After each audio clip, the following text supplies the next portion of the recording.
चलिए, good evening everyone. जैसा कि सभी बच्चों को पता है, हम लोग क्या पढ़ रहे हैं। हम लोग पढ़ रहे हैं कक्षा 10वीं की गणित विषय क्लास 10 का सब्जेक्ट मैथ। और उसमें हम डिस्कस कर रहे हैं क्लास 10 का थर्ड चैप्टर, जिसका नाम है दो चर वाले रैखिक समीकरण का युग, है ना। उसमें हमने पिछली क्लास में सीखा था कि दो चरों में रैखिक समीकरण का आलेख हम कैसे खींचते हैं, है ना। और उसमें ये भी बताया गया था कि अगर आपके पास, हाँ, अगर आपके पास कोई रैखिक समीकरण दिया गया है और आपको बताना है कि उस रैखिक समीकरण पे कोई पॉइंट लाइक करता है या नहीं करता है, ये आपको सिखाना है, ठीक है।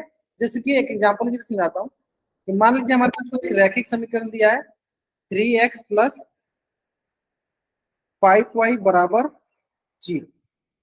अगर हम पूछ रहे हैं आपसे कि क्या इस समीकरण या क्या इस रैखिक समीकरण पे 0,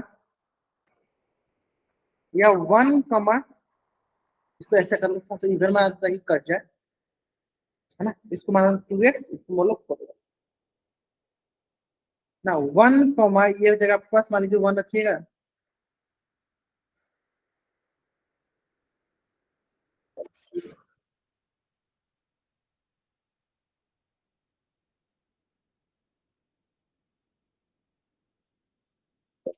और x कर लेते हैं और यहाँ पे 2 कर लेते हैं, है ना।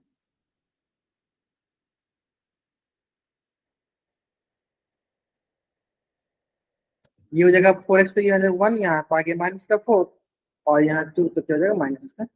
चलिए, आप बताइए क्या इस दो चर वाले रैखिक समीकरण पे क्या यह बिंदु लाइक करेगा या स्थित होगा। अगर स्थित होगा या इसके आलेख पे, इस दो चर वाले रैखिक समीकरण के आलेख पे ये 1 कम माने तो इस दो चर वाले रैखिक समीकरण के आलेख पे स्थित होगा या इस क्या बिंदु है, तब चर राइट है कीजिए, नहीं है तो एंटर। ये चीज आपको पिछले क्लास में सिखाया गया था, है ना। चलो जल्दी बताएंगे कि हमारे पास दो चर वाला रैखिक समीकरण दिया गया 4x + 2y बराबर 0। हमारे पास क्या क्या बिंदु दिया, हमारे पास बिंदु दिया 1, और हमें बताना है 1, -2 क्या इस दो चर वाला रैखिक समीकरण पे स्थित है या नहीं। अगर है तो चेक वाइट कीजिए, नहीं है तो एंटर,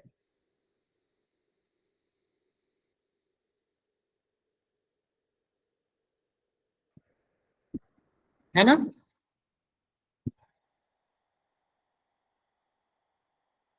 गुड, तो चेक करते हैं है कि नहीं। चेक करते हैं, देखो ध्यान से हम क्या करेंगे। तो एक्स का मान क्या है सर, एक्स का मान है 1 +2 इंटू वाई का मान क्या है, वाई का मान है -2 बराबर हो गया। चेक करो सर, ये देखो 4, ठीक है, -4 बराबर 0। देखो 0 बराबर 0, 0 बराबर 0, इस प्रकार हम क्या बोलेंगे, इस प्रकार हम बोलेंगे कि हमारा बायां पक्ष जो है बराबर हो किसके, दायां पक्ष के। लेफ्ट हैंड साइड जो है बराबर है राइट हैंड साइड के। लेफ्ट हैंड साइड बराबर किसके हो गया, राइट हैंड साइड। मतलब बायां पक्ष बराबर हो गया दायां पक्ष, लेफ्ट हैंड साइड बराबर हो गया बायां पक्ष के। इस प्रकार हम बोलेंगे कि जो हमारा 1, -2 है, ये इस आलेख पे स्थित है। ये दो चर वाले रैखिक समीकरण के आलेख पे स्थित होगा, ठीक है। चलो इसी से रिलेटेड एक क्वेश्चन आपकी स्क्रीन पे आपको बताना है। इस क्वेश्चन में आपको बताना है कि निम्न में से कौन सी बिंदु इस समीकरण के आलेख पर स्थित है। कौन कौन सा स्थित है ये हमें बताना है। चलो, और इसका आंसर कहाँ करना होगा, आपको आंसर करना आपको पोल सेक्शन में जाकर, ठीक है।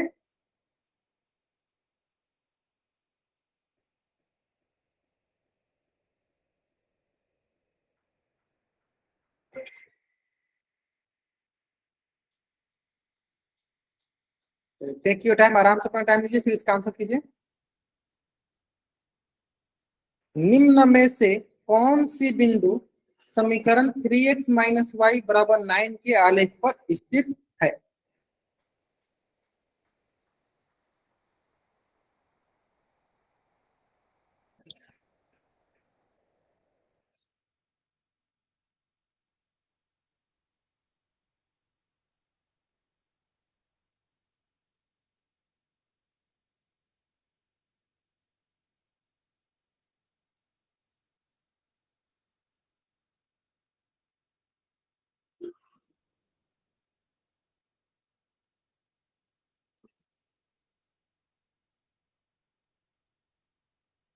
आराम से जो हमारे पास समीकरण दिया है, इस समीकरण में सारे के सारे बिंदु को हम रख रख के चेक करेंगे।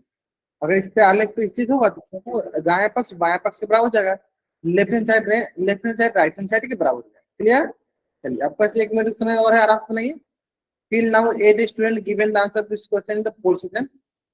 8 बच्चों ने इस क्वेश्चन का आंसर दे दिया है पोल सेक्शन में। ग्रेट, बहुत बढ़िया। आराम से सुनाइए, आराम से, कोई जल्दीबाजी नहीं, आराम से सुनाइए।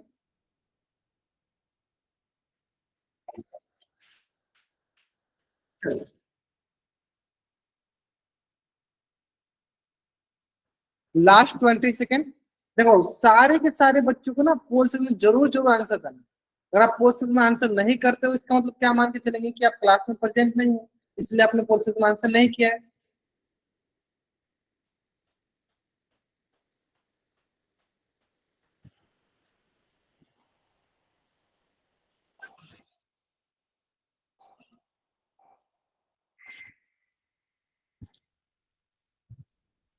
चलो, तो क्या दिया गया हमारे पास?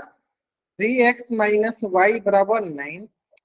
और हमें पता करना है, चारों के चारों पॉइंट में से कौन सा बिंदु इस आलेख पर स्थित है। हम सबको रख रख के चेक करेंगे, जिसमें दायां पक्ष बायां पक्ष के बराबर आ जाए, जिसमें left hand side right hand side के बराबर आ जाए, वही हमारा आंसर हो जाए। सिमरन नागर नाम से बच्चे जाएंगे, बाबा कोई डाउट है? सिमरन नागर नाम से बच्चे जाएंगे, आपने कोई डाउट है? बाबा आपने हैंड रेस किया हुआ है, डाउट तो पूछ लो आप। कोई डाउट नहीं ना? हाँ, माइक ऑन करके पूछ सकते हो आप। कोई डाउट नहीं ना? चलो देखते हैं। सर सबसे पहले हम पहला पे स्टार्ट करते हैं, स्टार्टिंग पहला से। क्या लिखा है सर? 4,8। क्या लिखा है सर? 4,8। तो क्या हो जाएगा सर? 4,8 लिखा है, यानी ये हो गया सर हमारा एक्स, ये हो गया सर हमारा वाई। रखो, जहां जहां एक्स वहां पे रखेंगे 4, और जहां जहां वाई वहां पे रखेंगे 8। रखते हैं। सर देखो 3 × 4 - 8 बराबर 9। तो सर ये आ जाएगा, देखो 4×3 = 12 - 1 बराबर 9। और ये भी सर 4 बराबर 9। क्या 4 9 के बराबर होता है? सर नहीं होता है। इस प्रकार हम क्या बोलेंगे कि हमारा बायां पक्ष जो है दायां पक्ष के बराबर नहीं है, बायां पक्ष जो है दायां पक्ष के बराबर नहीं है। इसका मतलब 4,8 इसके आलेख पर स्थित नहीं। इसका मतलब 4,8 जो है 3x - y = 9 के आलेख पर स्थित नहीं है। क्लियर है? यानी नहीं स्थित है। अब आते सर सेकेंड। सेकेंड क्या है सर? सेकेंड है हमारे पास 3x - y = 9। सेकेंड कौन सा पॉइंट है? सेकेंड है सर 4, ये होगी सर एक्स, और ये होगी सर हमारा क्या? वाई। पुट करते हैं। सर एक्स की जगह 4 पुट कर देंगे, तो वाई की जगह 2 पुट कर देंगे, बराबर क्या हो गया? 9। चेक करो, 4×3 = 12 - 2 बराबर 9। तो क्या होगा सर? ये हो गया 10 बराबर 9। क्या 10 9 के बराबर होता है सर? नहीं, यानी अगेन बायां पक्ष जो है हमारा, लेफ्ट हैंड साइड जो है हमारा राइट हैंड साइड के बराबर नहीं है, मतलब दायां पक्ष के बराबर नहीं है। दायां पक्ष के बराबर नहीं है, यानी ये भी गलत हो गया। अब आते हैं नेक्स्ट। अब आते हैं नेक्स्ट। नेक्स्ट क्या है हमारा? आपको देखो, ये हो गया एक्स और ये हो गया वाई। 4,3 आपको बताना है, 4,3 क्या इसके आलेख पर स्थित है? 3x - y = 9। क्या है? 4,3। तो ये हो गया एक्स, ये हो गया वाई। क्या पुट करते हैं? एक्स जगह पुट करेंगे 4, और वाई जगह पुट करेंगे 3। ये बता क्या जगह क्या जगह? 4×3 = 12 - 3। 12 - 3 कितना होगा सर? 9। हाँ सर देखो 9 बराबर 9 आ गया। 9 बराबर 9 आ गया। क्या है सर? 9 बराबर 9 आया। इसका मतलब क्या बोलेंगे कि सर जो हमारा बायां पक्ष है वो सर दायां पक्ष के बराबर है। सर जो हमारा बायां पक्ष है वो हमारा दायां पक्ष के बराबर है। इसका मतलब क्या बोलेंगे? 4,3 इस समीकरण के आलेख पे स्थित है। आलेख पर क्या है, स्थित है। यानी कौन सा ऑप्शन सही है सर? ऑप्शन मेरा सी ऑप्शन जो है मेरा सही उत्तर। एक मिल गया, आगे चेक करने की जरूरत नहीं है, फिर भी चेक करो तो सर ये आलेख पर स्थित नहीं होगा। तो क्या करना आपको, जल्दी इस पेज का स्क्रीनशॉट लेना है और चैट बॉक्स में आपको डबल वाई टाइप करना है। जल्दी जल्दी करेंगे। आपको इस पेज का स्क्रीनशॉट लेना है और चैट बॉक्स में आपको डबल वाई टाइप करना है। जल्दी करेंगे। सारे के सारे बच्चे रिस्पॉन्स करेंगे, सारे के सारे बच्चे रिस्पॉन्स करेंगे। और आज की क्लास बहुत ही इंपॉर्टेंट भी रहने वाली है, बहुत इंपॉर्टेंट चीजें हम सीखने वाले हैं। मैं 4,3 जो है इसके आलेख पर स्थित हुआ, क्योंकि सर दोनों बाया पक्ष दाया पक्ष के बराबर हो जा रहा है। क्लियर है? चलो अब आते हैं नेक्स्ट। ठीक है, नेक्स्ट जो टॉपिक है वो है सब संगत तथा असंगत रैखिक समीकरण युग्म, consistence and inconsistence pair of linear equations, consistence and inconsistence pair of linear equation, है ना। चलिए स्टार्ट करते हैं। तो जनरली क्या होता है कि हमें दो चर वाले रैखिक समीकरण युग्म में एक ग्राफ पर बनाए गए तीन स्थितियां हमें प्राप्त होती है। कौन कौन सी स्थितियां प्राप्त हुई, चलो ध्यान समझेंगे। पहला स्थिति प्राप्त हुई है सर कि वो दोनों रैखिक समीकरण क्या है, दोनों एक दूसरे को ऐसे प्रतिच्छेद कर। पहला स्थिति क्या दिखती है सर, दोनों एक दूसरे को कैसे दिखे सर, ये प्रतिच्छेद करे, इंटरसेक्टिंग।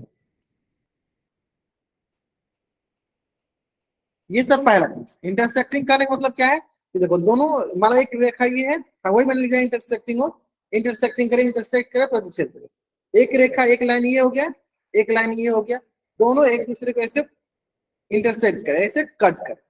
एक लाइन ये हो गया, एक लाइन ये हो गया, दोनों एक दूसरे को ऐसे कट करे, ऐसे कट करे, प्रतिच्छेद करे, इंटरसेक्ट करे। उससे एक ये कंडीशन हो गया, दो चर वाले रैखिक समीकरण, मतलब दो रेखाओं से हमें ये मिल जाए पहला कंडीशन। दूसरा कंडीशन क्या मिलेगा, दूसरा कंडीशन क्या मिलेगा कि सर दोनों के दोनों एक दूसरे के क्या हो, समांतर हो। दोनों के दोनों क्या हो, एक दूसरे के समांतर, है ना।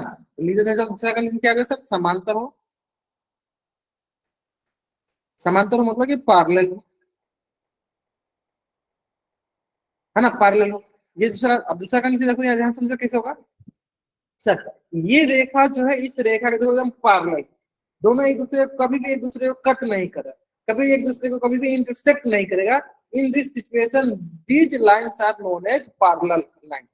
इस कंडीशन में, इस सिचुएशन में, इस स्थिति में ये दोनों रेखाएं क्या कहलाएंगी, हमारी समांतर रेखाएं, क्योंकि ये दोनों एक दूसरे को प्रतिच्छेद नहीं कर रही हैं, इंटरसेक्ट नहीं कर। क्लियर है?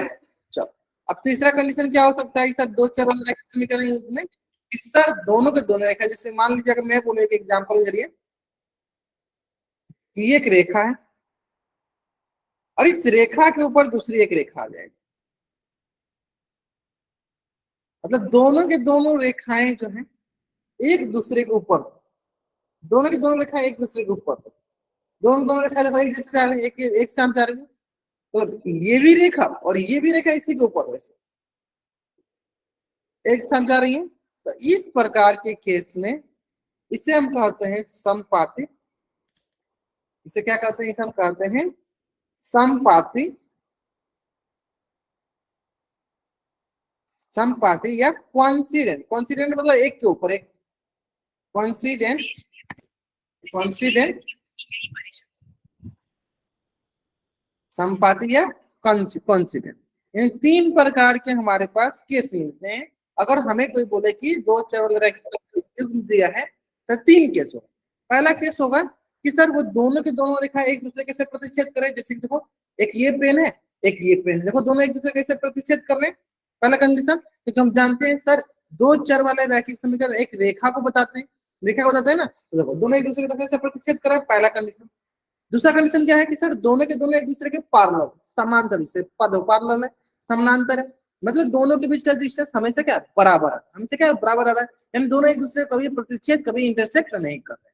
तीसरा कंडीशन क्या है कि सर एक के ऊपर एक, मान लीजिए पहला रेखा ये है, उसी के ऊपर दूसरा रेखा, देखो दोनों एक जैसे एक साथ जा रहे हैं, देखो दोनों एक साथ जा रहे हैं, ये क्या, ये हो गया हमारी संपाती रेखा, कॉन्सिडेंट लाइन। ये हो जाएगा हमारे संपाती दो चर वाला रैखिक समीकरण। तीन कंडीशन समझ में आया। अब आता है सर हाँ, नॉन कंसिस्टेंस कंसिस्टेंस सब समझा देगा। अभी इसके बाद पढ़ेंगे संगत और असंगत, जैसे कंसिस्टेंस इनकंसिस्टेंस सब समझ आएंगे। पहले आपको यहाँ तक समझ में आए, अभी एक मिनट ले लेना स्क्रीनशॉट। पहले आप यहाँ तक समझ में आए कि तीन कंडीशन क्या क्या हो सकता है। पहला कि कट कर दे, दूसरा दोनों पैरेलल हो, तीसरा एक के ऊपर एक, है ना। चलो, अगर ये अपनी तीन कंडीशन समझ में जल्दी जल्दी चैप्टर डबल है, और ये समझ में आ जाएगा, फिर हम आपको आगे सिखाएंगे कंसिस्टेंस क्या होता है, मतलब संगत क्या होता है, इनकंसिस्टेंस क्या होता है, कि असंगत क्या होता है ना। पहले आपको यहाँ तक आ गया, जल्दी जल्दी चैट में इसका स्क्रीनशॉट लीजिए और चैट में आप डबल वाइट जल्दी करेंगे भाई, यहाँ तक समझ में। अब आते हैं देखो नेक्स्ट, ये तो है ना। अब आते हैं नेक्स्ट, हमने ये तीनों सीख लिया जो भी ये बताया मैंने, कि पहला कि सर कि दोनों के दोनों रेखा एक दूसरे को प्रतिच्छेद करे तो उसे कहेंगे इंटरसेक्टिंग, दोनों अगर एक दूसरे के ऊपर आ जाए तो उसे कहेंगे संपाती कॉन्सिडेंट, और दोनों एक दूसरे के पैरेलल हो इसे समांतर हो तो उसे कहेंगे समांतरिक। मतलब दोनों एक दूसरे को प्रतिच्छेद नहीं करे, प्रतिच्छेद नहीं करे या इंटरसेक्ट नहीं करे उसे क्या कहेंगे, उसे कहेंगे हम समांतर। ये तीन कंडीशन है। अब आते हैं सर ये तीनों कंडीशन को हम अलग अलग करके पढ़ते हैं। पहले हम प्रतिच्छेद वाले के बारे में पढ़ लेते हैं, उसके बारे में कुछ इंपोर्टेंट पॉइंट होगा उसको हम डिस्कस कर लेंगे, ठीक है। फिर मैं आपको बताऊंगा कि किस प्रकार की रेखाएं संगत कहलाती हैं और किस प्रकार की रेखाएं हमारे संगत नहीं कहलाती हैं, यानी किस प्रकार के लाइन हमारे कंसिस्टेंस कहलाती हैं और किस प्रकार के लाइन हमारे इनकंसिस्टेंस कहलाते हैं, है ना। तो चलिए अब एक एक करके डिस्कस करते हैं। उससे पहले आप इसका स्क्रीनशॉट ले लो और चैट में आप डबल बाइक जल्दी करेंगे। हाँ, उससे पहले आप क्या करो, इसका स्क्रीनशॉट ले लो और चैट में डबल बाइक जल्दी करेंगे। क्लियर है, चलो बहुत बढ़िया। अब चलो एक एक करके डिस्कस करते हैं। सबसे पहले डिस्कस करते हैं हम पहला जो कंडीशन है अपना।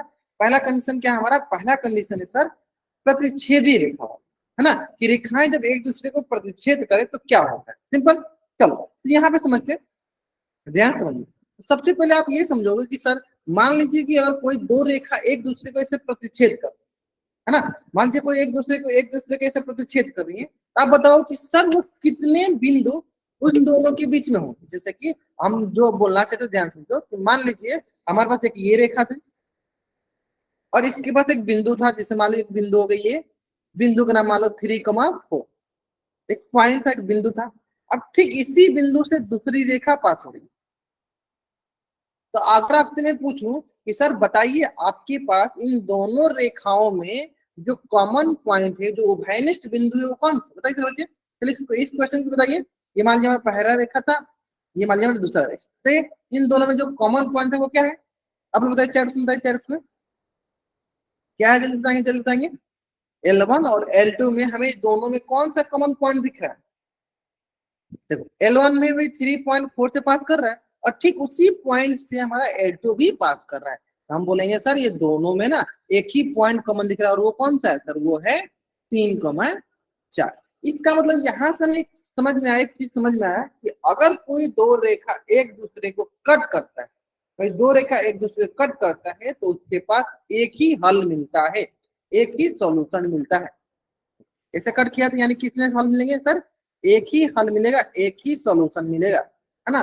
और वो जो हल होगा वो दोनों रेखाओं के आलेख पर स्थित होगा। जैसे कि देख सकते हो आप 3,4 इस पे भी स्थित है और इस पे भी स्थित है, मतलब दोनों के दोनों रेखाओं पे।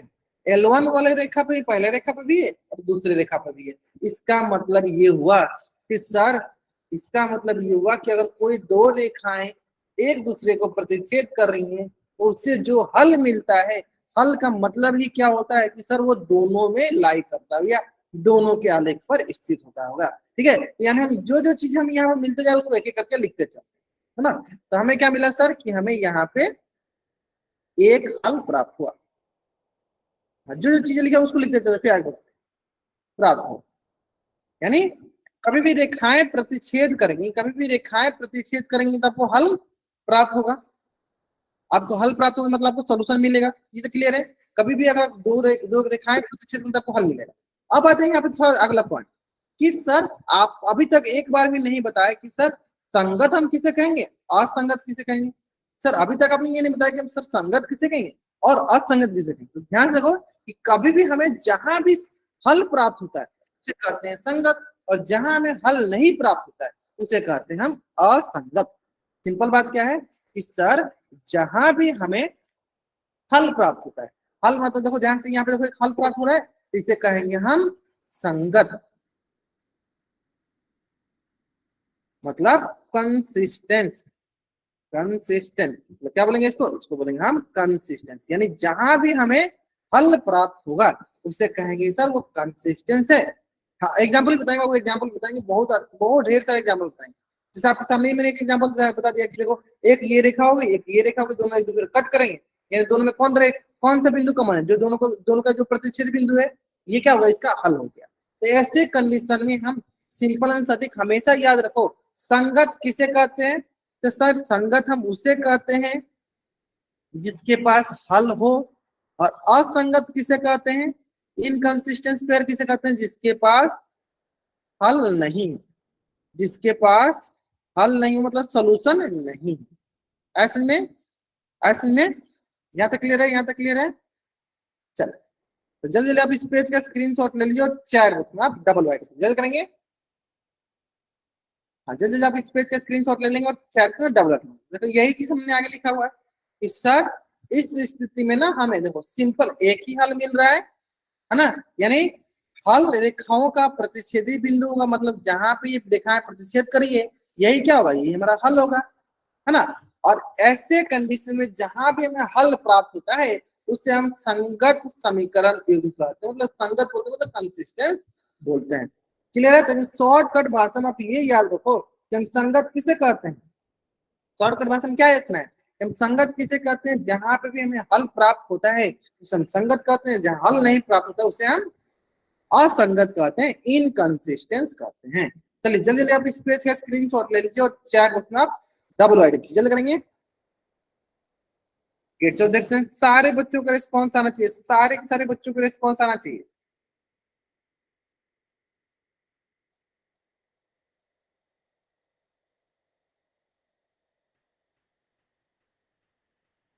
Great great great great great great, बहुत नहीं है, बहुत नहीं है। चलो हाँ क्लियर है। अब देखिए ठीक है, इसी पर आप आते हैं नेक्स्ट समपाती। अब समपाती पढ़ने से पहले ये समझ, ऐसे एक लाइन बना के समझ, फिर आपको समझ में आएगा। मान लीजिए ये एक रेखा है ना। अब इस रेखा पे बहुत सारे से पॉइंट है, एक पॉइंट, दो पॉइंट, तीन पॉइंट, चार पॉइंट, पांच पॉइंट, ऐसे बहुत सारे से पॉइंट है।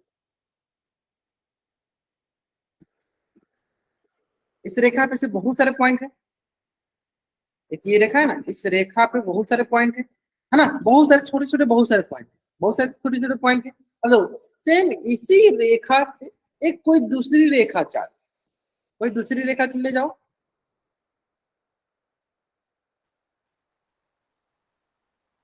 दूसरी रेखा का इसी रेखा से, तो आप क्या बोलोगे कि सर जो ये वाला पॉइंट था ना ये दोनों रेखाओं पे है, सर ये वाला जो पॉइंट है ये भी सर दोनों पे है, ये वाला जो पॉइंट है ये भी, ये लोग पॉइंट, ये पॉइंट, ये पॉइंट, मतलब जितनी हमने पॉइंट बनाए से ये सर दोनों के दोनों रेखाओं पे आ रही है कि नहीं आ रही है, आ रही क्या, आ रही है कि नहीं आ रही है। तो आपसे मेरा अगला प्रश्न है कि बताइए कि सर अगर ऐसा हो कि दो रेखाएं एक के ऊपर एक हो, जिसे जिसे हम बोलते हैं संपाती रेखा, कोइंसिडेंट लाइन, जिसे हम बोलते हैं संपाती रेखा,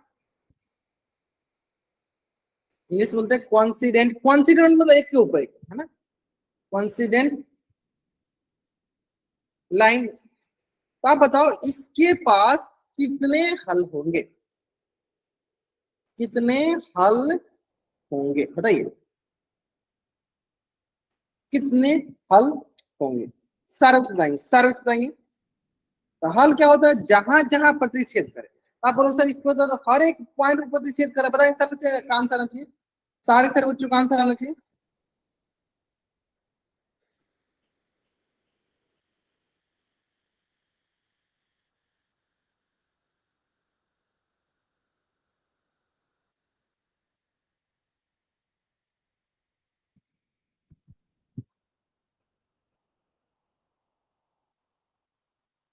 या आंसर तो इसमें मतलब कि बहुत सारे पॉइंट, मतलब आपका दिख रहा है, आपको दिख रहा है, बहुत नहीं है सर, आपको दिख रहा है सर ये भी इसके हल है, क्या दिख रहा है सर आपको, इसे मैं बोलूं सर ये भी इसका हल है, ये भी है, ये भी है, ये भी है, ये भी है, ये भी, मतलब जितने बड़ा हम जानते हैं कि रेखा अनगिनत बिंदुओं से मिलकर बनती है, यानी ऐसे कंडीशन में कि सर अनगिनत हल होंगे, अनगिनत हल होंगे, infinitely many solution, infinitely many solution, है ना? कितने सोल्यूशन होंगे? इनफाइनाइटली मैनी सोल्यूशन, सोल्यूशन होंगे इनफाइनाइटली मैनी सोल्यूशन, अनगिनत सोल्यूशन होंगे, अनगिनत हल होंगे। अब हमें बताओ कि सर क्या यह क्वेश्चन क्या है, क्या यह संगत है या असंगत? बताइए, ये संगत है या असंगत? मतलब कॉन्सिडेंट है, मतलब कि कंसिस्टेंस है। कंसिस्टेंस और कॉन्सिडेंट में अंतर, कॉन्सिडेंट मतलब के ऊपर है, कंसिस्टेंस मतलब जिसके पास हल हो, कंसिस्टेंस है या नॉन कंसिस्टेंस या इनकंसिस्टेंट बोल दो, या इनकंसिस्टेंस। बताइए क्या ये कंसिस्टेंस है या इनकंसिस्टेंस? बताइए, कंसिस्टेंस कब बोलते हैं सर हम, संगत कब बोलते हैं? जब हमारे पास हल मिलते होंगे। तो बताइए सर इसके पास तो अनगिनत हल है, एक हल कौन पूछिए, इसके पास बहुत सारे हल है, बहुत सारे इसके पास हल है, इसका मतलब सर ये तो संगत है। इसका मतलब सर क्या बोलिए, ये तो संगत है, क्यों? क्योंकि इसका तो अनगिनत हल है, यानी सर ये संगत है। क्या है सर ये हमारा संगत है। असमय तो चलो वही चीजें यहाँ पर लिखा गया, तो ध्यान समझेंगे क्या क्या लिखा गया है कि ऐसे सिचुएशन में जब दो रेखाएं एक दूसरे के ऊपर आए, संपाती हो, कोइंसिडेंट हो, उस केस में हमें अपरिमित रूप से अनेक हल मिलते हैं, और जहां भी हल प्राप्त होगा उसे हम क्या कहते हैं सर, संगत बोलते हैं। समीकरण संगत, समीकरण युग्म हम बोलते हैं, है ना? चलो अगर आपको यहां तक समझ में आ गया, जल्दी से जल्दी आप इस पेज का स्क्रीनशॉट लीजिए और चार आप डबल।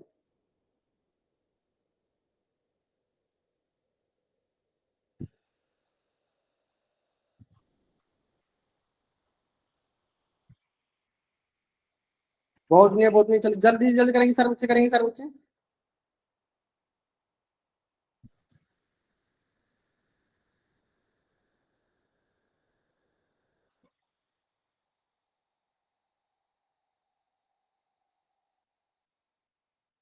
चलिए, जहां तक पेपर आते जो, हाँ अब आते हैं नेक्स्ट भैया, अब आते हैं नेक्स्ट।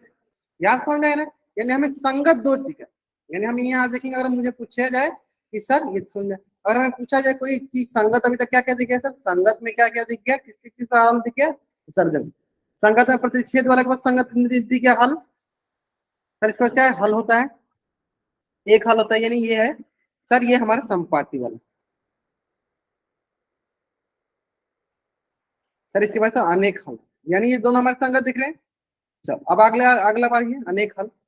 अगला बारी क्या, अगला है सर हमारे पास पार्लर रेखा है। चलो यहाँ पे बताओ कि कितने हल होंगे, बताइए कितने हल होंगे?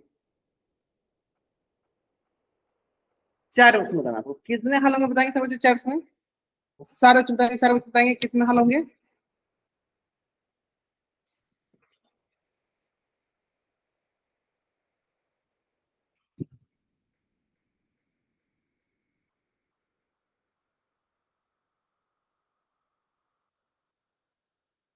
बहुत बढ़िया, बहुत बढ़िया।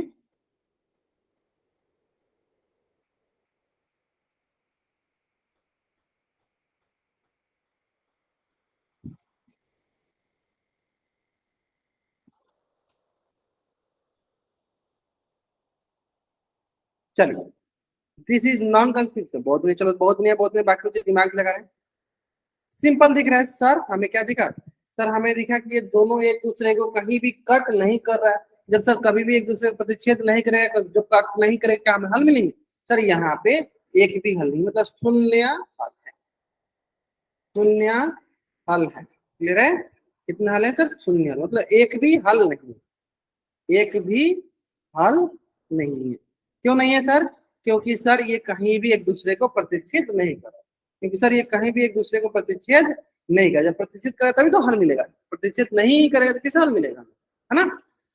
तो अब आता है सर बात कि सर जब प्रतिच्छेद नहीं कर रहा है, यानी इसके पास हल नहीं है, तो इसका मतलब इसे क्या हम संगत कहेंगे या असंगत, या संगत कहेंगे या असंगत? तो इस तरह से चार में इसे हम संगत कहेंगे, कंसिस्टेंस कहेंगे या इनकंसिस्टेंट? बताइए, इसे संगत कहेंगे या इनकंसिस्टेंस कहेंगे? बताइए क्या कहेंगे हम इसे? जल्दी बताना, जल्दी बताना सर बच्चों को। या ये हमारा इनकंसिस्टेंस है। ये हमारा क्या है? ये सब हमारा इनकंसिस्टेंस है। मतलब हम सीखा क्या कि जहां भी हल मिलता है उसे हम संगत कहते हैं, और जहां हल नहीं मिलता उसे क्या कहते हैं? उसे कहते हैं हम असंगत, मतलब इनकंसिस्टेंट। तो चलो वही चीजें यहाँ लिखा है, तो ध्यान से पढ़ो। क्या लिखा है कि कोई अगर हल हमें नहीं मिल रहे ना, तो उसे हम क्या कहते हैं? उसे कहते हैं हम असंगत, इनकंसिस्टेंट। तो जल्दी जल्दी आप इस पेज का स्क्रीनशॉट ले लो और चेयर में आप डबल वाइट जल्द करेंगे। इस पेज का आप स्क्रीनशॉट लो और चेयर का डबल वाइट जल्द करेंगे।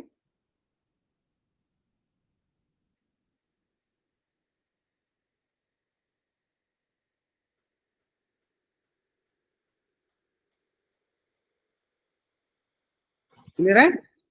आगे बढ़ते हैं।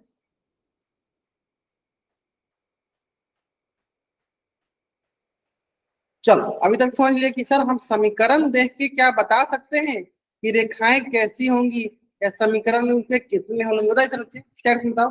क्या हम समीकरण को देख के बता सकते हैं कि उस समीकरण के पास कितने हल होंगे और या कैसे? और बता सकते हैं तो चैट में बताइए सर बच्चे। यस टाइप करके, अगर नहीं बता सकते हैं तो बताइए नो टाइप।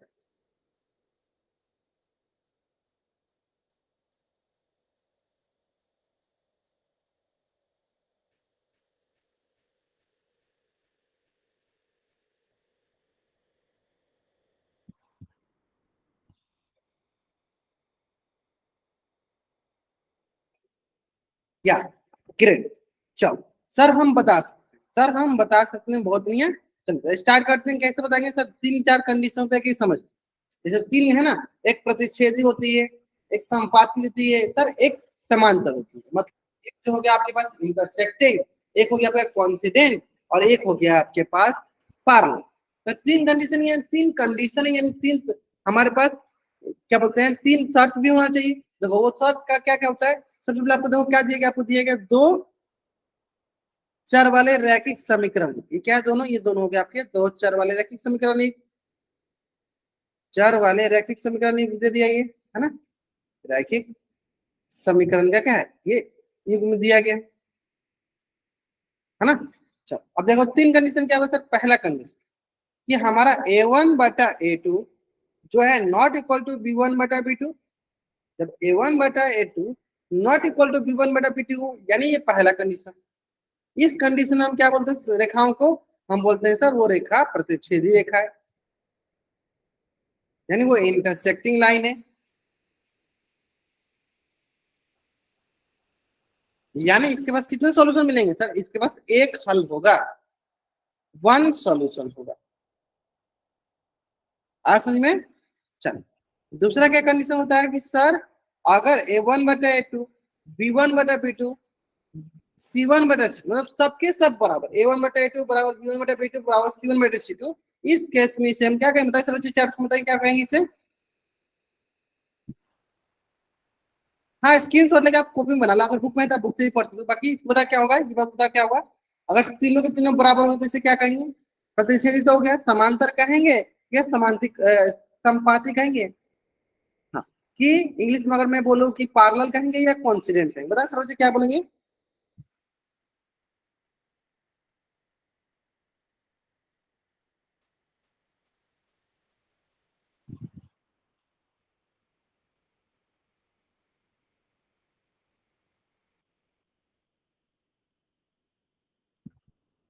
कॉन्सिडेंट, बहुत बढ़िया सर। इस केस में हम इसे कहेंगे कॉन्सिडेंट संपाती। बहुत बढ़िया, कॉन्सिडेंट बोलेंगे। और देख कॉन्सिडेंट है, इसका मतलब इसके पास कितने हल होंगे सर? इसके पास अनेक हल, इनफाइनाइटली मैनी, अनेक हल होंगे, है ना। अब बताइए सर, ये हो गया हमारा दूसरा कंडीशन। अब तीसरा बताइए सर, तीसरा क्या होगा? चार रूप में बताइए तीसरा क्या होगा?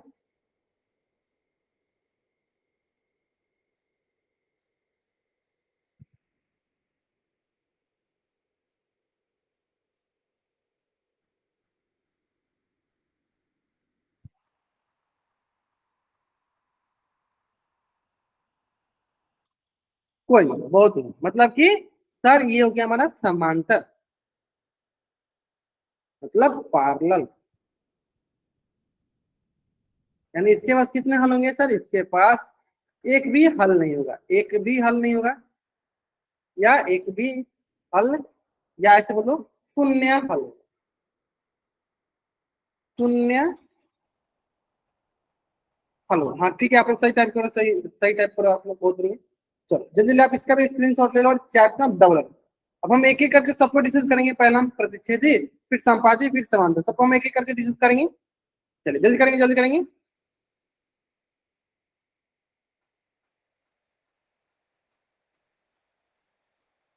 बताइए। हाँ, जल्दी जल्दी आप इस पेज का स्क्रीनशॉट लो और चैट में आप डबल वाइड कर दो। क्लियर है? चलिए देखते हैं, देखते हैं। पहला केस क्या है सर, किस जिस केस में a1/a2 not equal to b1/b2 है, तो सर ये तो होता है प्रतिच्छेदी। अब क्वेश्चन जरा समझते हैं सर, क्वेश्चन जरा समझते हैं। Intersecting line, question line. अगर मैं बोलूं 4x + 5y -9 = 0 और 7x + 10y -9 = 0, क्या ये दोनों रेखाएं प्रतिच्छेदी रेखाएं हैं? इंटरसेक्टिंग लाइन अगर है तो चैट में वाई टाइप कीजिए, तो नहीं है तो एन टाइप।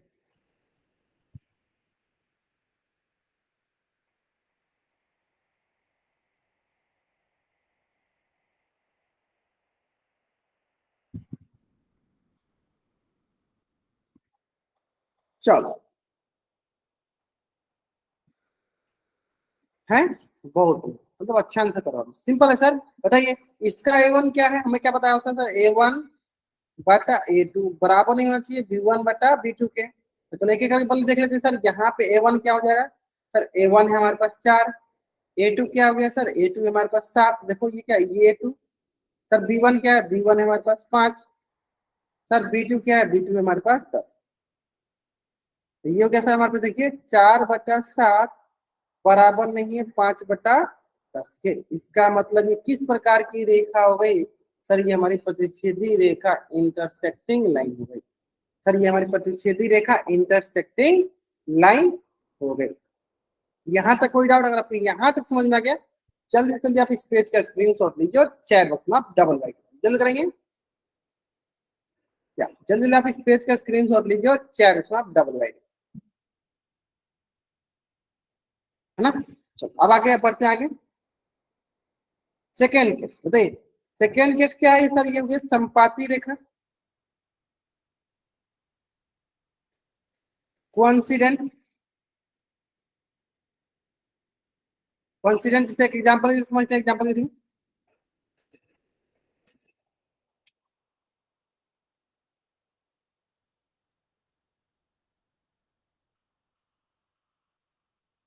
बताइए क्या ये रेखा, क्या ये रेखाएं या ये दो चर वाला रैखिक समीकरण युग्म क्या हमारी संपाती रेखा है? अगर है तो चैट से वाई कीजिए, नहीं है तो एंड आप कीजिए।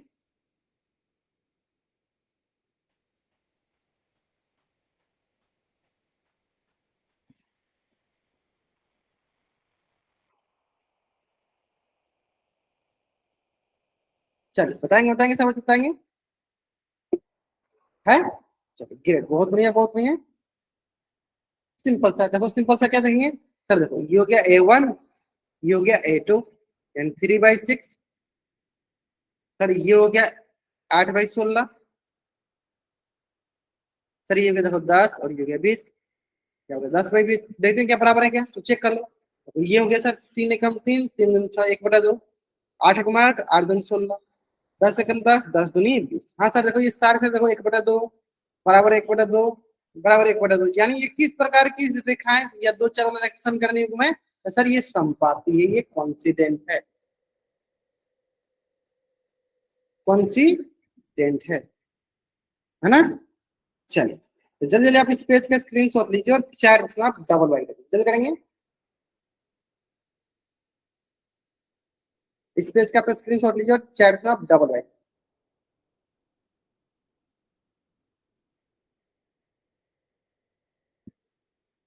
है ना। तो अब आते हैं नेक्स्ट। चलिए इसका देखते हैं, सेम उसी तरह दो तीन क्वेश्चन लेते हैं।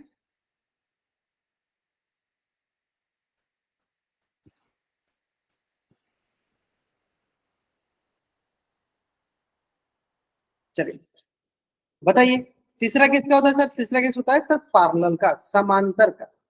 और समांतर में क्या कंडीशन होता है कि A1/A2 is equal to B1/B2 is not equal to C1/C, है ना? चलिए जल्दी जल्दी बनाएंगे, जल्दी जल्दी बनाएंगे।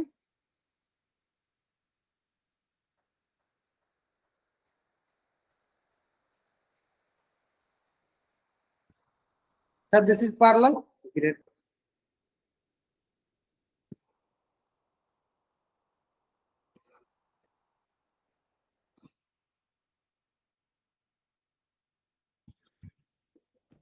चलो देखा जाए, देखो सिंपल सा सर।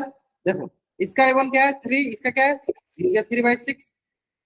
फिर देखो यहाँ 6, ये हो गया 12, यहाँ हो गया सर, देखो ये 6 हो गया, ये 12 हो गया, ये सर 9, ये हो गया 17। अब देखते हैं सर, देखो ये तो कैंसिल आउट 1/2 1/2 1/2 1/2 सर, यानी ये दिख रहा है सर हमारे पास क्या 1/2 बराबर 1/2 नॉट इक्वल टू 9/7, यानी A1/A2 बराबर B1/B2 not equal to C1/C2। इस केस में ऐसे हम समीकरण, दो चर वाला समीकरण को क्या बोलेंगे सर? वो समांतर है सर, वो पैरेलल। क्लियर है? चलिए जल्दी जल्दी आप इस पेज का स्क्रीनशॉट लीजिए और चैट बॉक्स में आप डबल वाइट टाइप कर जल्दी करेंगे क्या? जल्दी आप इस पेज का स्क्रीनशॉट लीजिए और चैट बॉक्स में आप डबल वाइट टाइप कर दीजिए,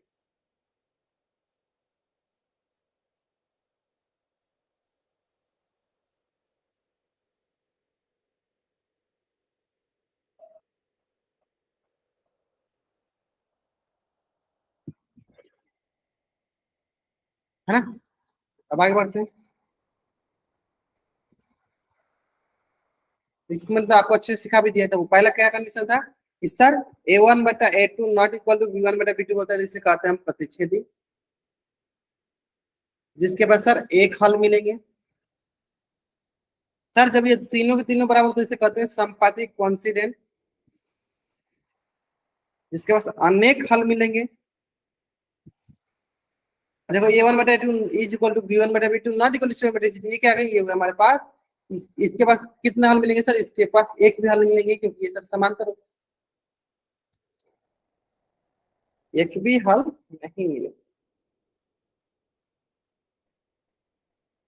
है ना? वही चीज देखो यहाँ पे लिखा हुआ है हमारे पास, समांतर है कोई हल नहीं। जल्दी जल्दी आप इस पेज का स्क्रीनशॉट ले लीजिए और चैट बॉक्स में आप डबल करिए। इसको आराम से अपनी कॉपी में लिख लेना है, बहुत अच्छे से, मतलब अच्छे से लिखा गया है। आराम से आपको इसको कॉपी में लिखना है, ठीक है? बहुत इंपॉर्टेंट भी है, जल्दी जल्दी लिखेंगे, अगर आप लिखेंगे कोई जल्दीबाजी नहीं करेंगे।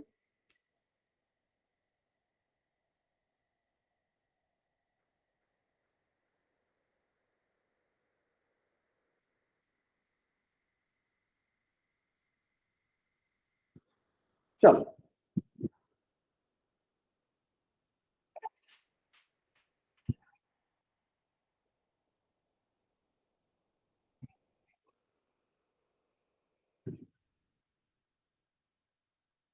क्लियर है? चलिए तो आज की क्लास में यहीं तक पढ़ते हैं। नेक्स्ट क्लास में इससे रिलेटेड ढेर सारा क्वेश्चन की प्रैक्टिस करेंगे और ढेर सारा क्वेश्चन कर लेंगे, फिर इसमें पोल में भी क्वेश्चन करेंगे, ठीक है? तो आज की क्लास में यहीं तक रहते हैं। अगर यहाँ तक किसी बच्चा का कुछ भी डाउट है, वो बच्चा चैट बॉक्स में एन टाइप करेगा, अपना डाउट पूछ लेगा। अगर कोई डाउट नहीं है तो आप चैट बॉक्स में वाई टाइप करके जा सकते हैं। आज की क्लास में यहीं तक पढ़ेंगे, ठीक है? चलिए